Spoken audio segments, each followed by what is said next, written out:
Hello friends, എല്ലാവർക്കും home and me മലയാളത്തിലേക്ക് സ്വാഗതം. ഇന്ന് ഞാൻ ഉണ്ടാക്കാൻ പോകുന്നത് ആർക്കും സിമ്പിളായിട്ട് എളുപ്പത്തിൽ ഉണ്ടാക്കാൻ പറ്റുന്ന 2 റെസിപ്പീസാണ്, നെയ്ച്ചോറും ചിക്കൻ കറിയും. അപ്പോൾ ഇന്നത്തെ സ്പെഷ്യാലിറ്റി എന്താണെന്ന് വെച്ചാൽ, നെയ്ച്ചോറ് ഞാൻ പ്രഷർ കുക്കറിലാണ് ഉണ്ടാക്കുന്നത്. ആൻഡ് ചിക്കൻ കറി എന്ന് പറഞ്ഞാൽ സിമ്പിൾ ചിക്കൻ കറി അല്ല കേട്ടോ, ബട്ടർ ചിക്കനാണ് ഉണ്ടാക്കാൻ പോകുന്നത്. അപ്പോൾ ഇത് രണ്ടും എങ്ങനെയാണ് ഉണ്ടാക്കേണ്ടതെന്ന് നമുക്ക് നോക്കാം. അതിനുവേണ്ടി ആദ്യം ഞാൻ 2 കപ്പ് ജീരകശാല അരിയാണ് എടുത്തിട്ടുള്ളത്. അതിലേക്ക് നിറയെ വെള്ളം ഒഴിച്ചിട്ട് നന്നായിട്ട് കഴുകിയെടുക്കണം. ഒരു 2-3 പ്രാവശ്യം അല്ലെങ്കിൽ വെള്ളം ക്ലിയർ ആവുന്നത് വരെ നന്നായിട്ട് ഇത് കഴുകിയെടുക്കണം കേട്ടോ.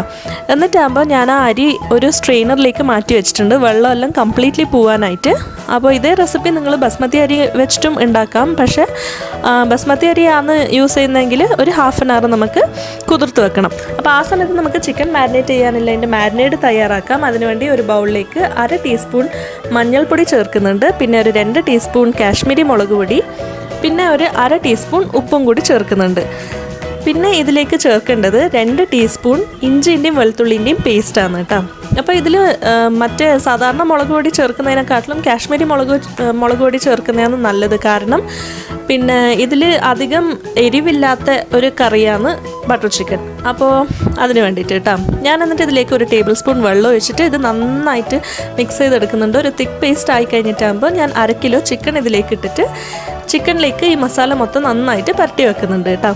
ഇതിങ്ങനെ ഒരു അരമണിക്കൂർ അങ്ങനെ മാറ്റി വെക്കണം. സമയമുണ്ടെന്നുണ്ടെങ്കിൽ ഒരു 2-3 മണിക്കൂറെങ്കിലും മാറ്റി വെച്ചാൽ ചിക്കനിൽ ഇതെല്ലാം നന്നായിട്ട് പിടിക്കും. അപ്പോൾ ചിക്കൻ അവിടെ മാരിനേറ്റ് ആവട്ടെ. അപ്പോൾ ആ സമയത്ത് നമുക്ക് നെയ്ച്ചോറ് ഉണ്ടാക്കാം. അതിനുവേണ്ടി ഞാനൊരു പ്രഷർ കുക്കറിലേക്ക് 2 ടേബിൾ സ്പൂൺ നെയ്യ് ചേർത്ത് ചൂടാക്കിയിട്ടുണ്ട്. അതിലേക്ക് 1 ഇഞ്ച് കഷ്ണം പട്ട ചേർക്കുന്നുണ്ട്, പിന്നെ ഒരു 3-4 ഗ്രാമ്പു ചേർത്താൽ മതി കേട്ടോ. എൻ്റെ കൈമിൽ നിന്ന് കുറച്ച് കൂടുതൽ വീണ് പോയിട്ട്. പിന്നെ ഒരു 3-4 ഏലക്ക ചേർക്കണം. എന്നിട്ട് ഇതെല്ലാം നന്നായിട്ട് ഫ്രൈ ആയി കഴിഞ്ഞിട്ടാകുമ്പോൾ 1/2 കപ്പ് സ്ലൈസ് ചെയ്തിട്ടുള്ള ഉള്ളി ചേർത്തിട്ട് ഇത് നന്നായിട്ടൊന്ന് മിക്സ് ചെയ്തെടുക്കണം. അപ്പോൾ നെയ്ച്ചോറായതും കൊണ്ട് ഉള്ളി ഒരുപാടങ്ങ് ബ്രൗൺ ആവേണ്ട ആവശ്യമൊന്നുമില്ല, ജസ്റ്റ് ചെറുതായിട്ടൊന്നിങ്ങനെ ആയാൽ മതി കേട്ടോ. ഇനി ഇതിലേക്ക് നമുക്ക് 10 അണ്ടിപ്പരിപ്പ് ഇട്ട് കൊടുക്കണം കേട്ടോ. 10 അണ്ടിപ്പരിപ്പ് എന്ന് പറഞ്ഞാൽ ഞാൻ 5 മുഴുവനായിട്ടുള്ളത് എടുത്തിട്ട് അതൊന്നിങ്ങനെ സ്പ്ലിറ്റ് ചെയ്ത് കൊടുത്തിട്ടുണ്ട്. ഇതെല്ലാം നിങ്ങളെ ഇഷ്ടത്തിനനുസരിച്ചിട്ട് ഇടുക കേട്ടോ. എന്നിട്ട് അണ്ടിപ്പരിപ്പൊക്കെ നന്നായിട്ട് ഫ്രൈ ആയി കഴിഞ്ഞിട്ടാകുമ്പോൾ അതിൽ ഞാൻ 20 ഉണക്കമുന്തിരിയും കൂടി ചേർത്ത് അതും ഒന്ന് ഫ്രൈ ചെയ്തെടുക്കുന്നുണ്ട്. ഉണക്കമുന്തിരിയും അണ്ടിപ്പരിപ്പും ഇഷ്ടമില്ല എന്നുണ്ടെങ്കിൽ അത് ചേർക്കേണ്ട ആവശ്യമില്ല. ഇനി ഇതിലേക്ക് 2 കപ്പ് അരി നമ്മൾ കഴുകി വെച്ചിട്ടില്ലേ, അത് ഇതിലേക്ക് ചേർത്തിട്ട് നന്നായിട്ട് ഒന്ന് മിക്സ് ചെയ്തെടുക്കണം. ഒരു ചെറുങ്ങനെ അതൊന്ന് ഫ്രൈ ആയി വരണം കേട്ടോ. അരി ചെറുങ്ങനെ ഒന്ന് ഫ്രൈ ആയി വന്നിട്ടുണ്ടെങ്കിൽ എന്താണെന്ന് വെച്ചാൽ അതിൽ എന്തെങ്കിലും വെള്ളം ഉണ്ടെന്നുണ്ടെങ്കിൽ അത് കംപ്ലീറ്റ്ലി പോയി കിട്ടും. ഇനി ഇതിലേക്ക് ഞാൻ 2 ടേബിൾ സ്പൂൺ ചെറുതായിട്ട് അരിഞ്ഞിട്ടുള്ള മല്ലിയില ചേർക്കുന്നുണ്ട്. മല്ലിയില ഇഷ്ടമില്ലാത്തവർക്ക് ചേർക്കേണ്ട ആവശ്യമില്ല. പിന്നെ ഒരു 2.5 കപ്പ് പിന്നെ ചൂടുവെള്ളമാണ് ഞാൻ ചേർക്കുന്നത്. 1 ഗ്ലാസ് അരിക്ക് 1.25 കപ്പ് വെള്ളം എന്നുള്ള തോതിലാണ് ചേർത്തിട്ടുള്ളത് കേട്ടോ. എന്നിട്ട് അതിലേക്ക് 1.5 ടീസ്പൂൺ ഉപ്പും കൂടി ചേർത്തിട്ട് ഇത് നന്നായിട്ട് മിക്സ് ചെയ്തെടുക്കണം. എന്നിട്ട് പ്രഷർ കുക്കറിൻ്റെ അടപ്പടച്ചിട്ട് വിസിലൊക്കെ വെച്ചിട്ട് നമുക്ക് മീഡിയം ഫ്ലെയിമിൽ വെച്ചിട്ട് 1 വിസിൽ വരുന്നത് വരെ പ്രഷർ കുക്ക് ചെയ്തിട്ട് അതങ്ങനെ മാറ്റി വെക്കാം. ആ സമയത്ത് നമുക്ക് നമ്മൾ ചിക്കൻ ഫ്രൈ ചെയ്തെടുക്കാം. അപ്പോൾ ഒരു പാനിൽ ഞാൻ ഒരു 1/4 കപ്പ് എണ്ണ വെച്ച് ചൂടാക്കിയിട്ട് ചിക്കൻ്റെ പീസസ് ഓരോന്നായിട്ട് ഇട്ട് കൊടുത്തിട്ട് ഫ്രൈ ചെയ്തെടുക്കുന്നുണ്ട്. എണ്ണ വെളിച്ചെണ്ണ യൂസ് ചെയ്യേണ്ട കേട്ടോ. സാധാരണ നമ്മൾ ഫ്ലേവർ ഇല്ലാത്ത ഏതെങ്കിലും എണ്ണ യൂസ് ചെയ്താൽ മതി, ലൈക്ക് സൺഫ്ലവർ ഓയിലോ സോയാബീൻ ഓയിലോ എന്തെങ്കിലും കേട്ടോ. അപ്പോൾ അപ്പുറത്തെ അടുപ്പിൽ ഞാനൊരു പാൻ വെച്ച് ചൂടാക്കിയിട്ടുണ്ട്. അതിലേക്ക് 1 ടേബിൾ സ്പൂൺ എണ്ണ വെച്ച് ചൂടാക്കിയിട്ടുണ്ട്. എണ്ണ ചൂടായതിന് ശേഷം നമുക്കിതിലേക്ക് 1 ടേബിൾ സ്പൂൺ ബട്ടറാണ് ചേർക്കേണ്ടത്. കാരണം ബട്ടർ ചിക്കൻ ആണല്ലോ, അപ്പോൾ എപ്പോഴും എണ്ണ ഒഴിച്ചതിന് ശേഷം മാത്രം ബട്ടർ ചേർക്കുക, ഇല്ലാന്നുണ്ടെങ്കിൽ അത് കരിഞ്ഞു പോകാനുള്ള ചാൻസ് ഉണ്ട്. അപ്പോൾ ബട്ടർ ഇഷ്ടമില്ലാത്തവർക്ക് ബട്ടർ ചേർക്കേണ്ട ആവശ്യമില്ല കേട്ടോ. ഇനി ഇതിലേക്ക് 1 കപ്പ് ഉള്ളി ഇട്ടിട്ട് ഞാൻ പിന്നെ ഒന്ന് വഴറ്റിയെടുക്കുന്നുണ്ട്. ഉള്ളി ഞാൻ റഫായിട്ട് ചോപ്പ് ചെയ്തതാണ്, കാരണം ഇതെല്ലാം നമ്മൾ അരച്ചെടുക്കാൻ പോകുന്നതാണ്, അതുകൊണ്ടാണ് ഞാനിങ്ങനെ റഫായിട്ട് ചോപ്പ് ചെയ്തത്. ഓക്കെ, ഇനി ഇത് നന്നായിട്ടൊന്ന് മിക്സ് ചെയ്തെടുക്കണം. ഉള്ളി വേഗം ഒന്ന് കുക്കായി കിട്ടാൻ വേണ്ടിയിട്ട് നമുക്ക് എന്താ ചെയ്യേണ്ടത്, ലേശം ഉപ്പ് ചേർക്കണം. അപ്പോൾ ഞാനിവിടെ 1/2 ടീസ്പൂൺ ഉപ്പാണ് ചേർക്കുന്നത്. എന്നിട്ട് ഇത് നന്നായിട്ടൊന്ന് മിക്സ് ചെയ്തെടുക്കുക. എന്നിട്ടാകുമ്പോൾ നമുക്കൊരു 10 മുഴുവനായിട്ടില്ലേ അണ്ടിപ്പരിപ്പ് ചേർത്ത് കൊടുക്കണം കേട്ടോ ഇതിലേക്ക്. അപ്പോൾ ഉള്ളി ഫ്രൈ ആയി വരുന്ന സമയത്ത് തന്നെ അണ്ടിപ്പരിപ്പും ഫ്രൈ ആയി വരും. അപ്പോൾ നല്ലൊരു ടേസ്റ്റ് ആയിരിക്കും കറിക്ക്. ഓക്കെ, അപ്പോൾ ഇത് അവിടെ അങ്ങനെ ഫ്രൈ ആവട്ടെ. ആ സമയത്തിൽ നമ്മൾ ചിക്കൻ ഫ്രൈ ചെയ്യാൻ വെച്ചത് നമുക്ക് മറിച്ചിടാം കേട്ടോ. ചിക്കൻ ഒരുപാടൊന്നും വേവേണ്ട ആവശ്യമില്ല, ഏകദേശം ഒരു 80% വെന്താൽ മതി. ഇനി നമുക്ക് നമ്മൾ ഉള്ളീൻ്റെ മിക്സ്ചറിലേക്ക് 1 ടേബിൾ സ്പൂൺ ഇഞ്ചി വെളുത്തുള്ളി പേസ്റ്റ് ഇട്ടിട്ട് അതിൻ്റെ പച്ചമണം മാറുന്നത് വരെ ഒന്ന് ഫ്രൈ ചെയ്തെടുക്കണം. ഒരു 3-4 മിനിറ്റ് എന്തായാലും പിടിക്കും. ഓക്കെ,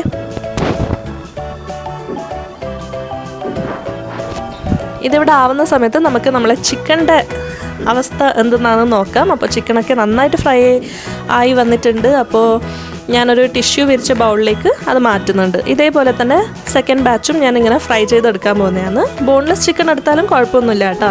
എനിക്ക് പക്ഷേ ഇതാണ് ഇഷ്ടം, അതുകൊണ്ട് ഞാൻ ഇതെടുത്തുന്നേ ഇല്ല.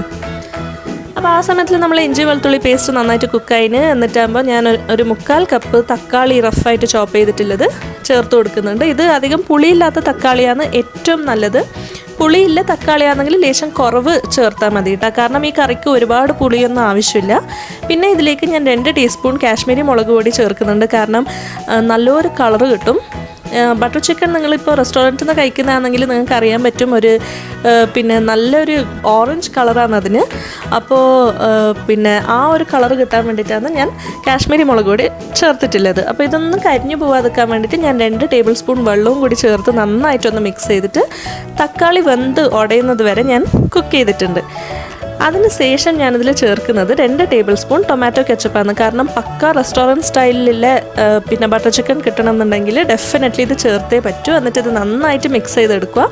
മിക്സ് ചെയ്തിട്ട് ഒരു 2 മിനിറ്റ് പിന്നെ കുക്കായി കഴിഞ്ഞിട്ടാകുമ്പോൾ സ്റ്റവ് ഓഫ് ചെയ്തിട്ട് നമുക്കത് നന്നായിട്ട് റൂം ടെമ്പറേച്ചറിലേക്ക് പിന്നെ ആയി കിട്ടണം ഈ മസാല. എന്നിട്ടാകുമ്പോൾ നമുക്കത് നല്ല ഫൈനായിട്ട് അരച്ചെടുക്കണം കേട്ടോ. വെള്ളം വേണമെന്നുണ്ടെങ്കിൽ ഒരു ലേശം ചേർത്ത് കൊടുത്താൽ മതി. അപ്പോൾ അതാ കണ്ടല്ലോ, നന്നായിട്ട് ഫൈനായിട്ട് അരച്ചെടുത്തിട്ടുള്ള മിക്സാണ്. നല്ല കളറുണ്ട്. അപ്പോൾ ഇത് ഞാനൊരു സ്ട്രെയിനറിലേക്ക് മാറ്റിയിട്ടുണ്ട്, കാരണം ഇതിൽ തക്കാളിൻ്റെ കുരുവോ അല്ലെങ്കിൽ തൊലിയോ എന്തെങ്കിലും ഉണ്ടെങ്കിൽ അത് മാറിക്കിട്ടും. അപ്പോൾ ബട്ടർ ചിക്കൻ എന്ന് പറഞ്ഞിട്ടുണ്ടെങ്കിൽ തന്നെ നല്ലൊരു സിൽക്കി ഗ്രേവിയാണ്. അപ്പോൾ ആ ഒരു ടെക്സ്ചർ കിട്ടാൻ വേണ്ടിയിട്ടാണ് ഞാനിങ്ങനെ ഫിൽട്ടർ ചെയ്തിട്ടുള്ളത്. ഓക്കെ, ഇത് ഞാനിനി തിരിച്ച് സെയിം പാനിലേക്ക് തന്നെ ചേർക്കുന്നതാണ്. ഇത് അത്യാവശ്യം തിക്നെസ് ഉണ്ട് കേട്ടോ ഇതിന്. അപ്പോൾ ഇത്രയും തിക്നെസ് വേണ്ട, ഞാനതുകൊണ്ട് 1 കപ്പ് വെള്ളം ഇതിലേക്ക് ചേർത്ത് കൊടുത്ത് മിക്സ് ചെയ്ത് എടുക്കുന്നുണ്ട്. കാരണം നമ്മൾ ഫ്രൈ ചെയ്ത് വെച്ചിട്ടുള്ള ചിക്കൻ ഇതിലേക്ക് ഇട്ടിട്ട് ഇനി ഒരു 2 മിനിറ്റ് നമുക്ക് കുക്ക് ചെയ്തെടുക്കാനുണ്ട്. അപ്പോൾ കുറച്ച് വെള്ളം വേണം.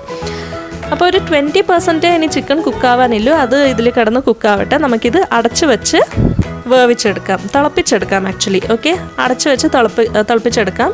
ആ സമയത്ത് ഞാൻ പ്രഷർ കുക്കർ തുറന്ന് നോക്കിയിട്ടാകുമ്പോൾ നമ്മൾ നെയ്ച്ചോറ് റെഡി ആയിട്ടുണ്ട്. അപ്പോൾ ഇത് ജസ്റ്റ് ഒന്നിങ്ങനെ കയ്യിലോണ്ട് ഒന്നിങ്ങനെ സെപ്പറേറ്റ് ചെയ്ത് കൊടുക്കുക. അപ്പോൾ പ്രഷർ കുക്കറിൻ്റെ പ്രഷറൊക്കെ മാറിക്കഴിഞ്ഞിട്ടാകുമ്പോൾ പിന്നെ ഒരു 10-15 മിനിറ്റ് അങ്ങനെ വെക്കുക. അത് കഴിഞ്ഞിട്ടാകുമ്പോൾ തുറന്ന് നോക്കിയാൽ മതി. അത് കഴിഞ്ഞിട്ടാകുമ്പോൾ തുറന്നിട്ട് ഇങ്ങനെ ചെയ്താൽ മതി. ഇതൊക്കെ ഉണ്ടല്ലോ നന്നായിട്ട് കുക്കായിട്ടുണ്ട്. അപ്പോൾ നമ്മളെ നെയ്ച്ചോറ് റെഡി ആയിട്ടുണ്ട്. അപ്പോൾ നമ്മളെ കറി എന്തായി നോക്കാലോ. ഇതാ കണ്ടല്ലോ, നമ്മളെ കറിയൊക്കെ നന്നായിട്ട് തിളച്ച് വന്നിട്ടുണ്ട്. ഇനി നമുക്കിതിലേക്ക് കുറച്ച് കാര്യങ്ങളെ ചേർക്കാനുള്ളൂ. അത് എന്താണെന്ന് വെച്ചാൽ 1 ടീസ്പൂൺ പഞ്ചസാര. ഇത് ഒഴിവാക്കാൻ പറ്റില്ല, കാരണം ഇത് നല്ലൊരു ബാലൻസ്ഡ് ഫ്ലേവർ കൊടുക്കും നമ്മളെ കറിക്ക്. പിന്നെ ഞാൻ ചേർക്കുന്നത് ഒരു 1/4 കപ്പ് ക്രീമാണ്, ഫ്രഷ് ക്രീമാണ് ഞാൻ ചേർക്കുന്നത്. ഒരു 1/2 കപ്പ് വരെ ചേർക്കാം കേട്ടോ, കുഴപ്പമൊന്നുമില്ല. പക്ഷെ ഞാൻ ലേശം കുറവാണ് ചേർക്കുന്നത് കേട്ടോ. എന്നിട്ട് ഇത് നന്നായിട്ടൊന്ന് മിക്സ് ചെയ്തെടുക്കണം. എന്നിട്ടിത് അടച്ച് വെച്ചിട്ട് ഒരു 2 മിനിറ്റ് അങ്ങനെ കുക്കാവട്ടെ. കുക്കായി കഴിഞ്ഞിട്ടാകുമ്പോൾ അത് അടപ്പ് തുറന്നിട്ടാകുമ്പോൾ നമുക്കൊരു 1/2 ടീസ്പൂൺ ഗരം മസാല ചേർക്കാം. എന്നിട്ട് നന്നായിട്ട് ഇളക്കിയെടുക്കുക. ഇനി ഞാൻ 1 ടീസ്പൂൺ കസൂരി മേത്തി എടുത്തിട്ടുണ്ട്. അത് ഞാനിങ്ങനെ കയ്യിൽ വെച്ച് ഒന്നിങ്ങനെ ക്രഷ് ചെയ്തിട്ട് ചേർത്ത് കൊടുക്കുന്നതാണ്. അപ്പോൾ കസൂരി മേത്തി ചേർത്താൽ നല്ലൊരു ഫ്ലേവറാണ് കേട്ടോ. കസൂരി മേത്തി ചേർത്താൽ നല്ലൊരു ഫ്ലേവറാണ് കേട്ടോ. മിക്ക നോർത്ത് ഇന്ത്യൻ ഡിഷസിലും ഇത് ചേർക്കാറുണ്ട്. അപ്പോൾ ബട്ടർ ചിക്കനിൽ ഇതാണ് ചേർക്കാറ്, മല്ലിയില ചേർക്കാറില്ല. പിന്നെ കസൂരി മേത്തി എന്ന് പറഞ്ഞാൽ ഒന്നുമില്ല, നമ്മളെ ഉലുവേൻ്റെ ഇലയില്ലേ, അത് ഇങ്ങനെ ഉണക്കിയെടുക്കുന്നതാണ് കേട്ടോ. അത് ഈസിലി അവൈലബിൾ ആണ്, എല്ലാ ഗ്രോസറി സ്റ്റോറിലും സൂപ്പർ മാർക്കറ്റ്സിലൊക്കെ അവൈലബിൾ ആണ് ഇപ്പോൾ.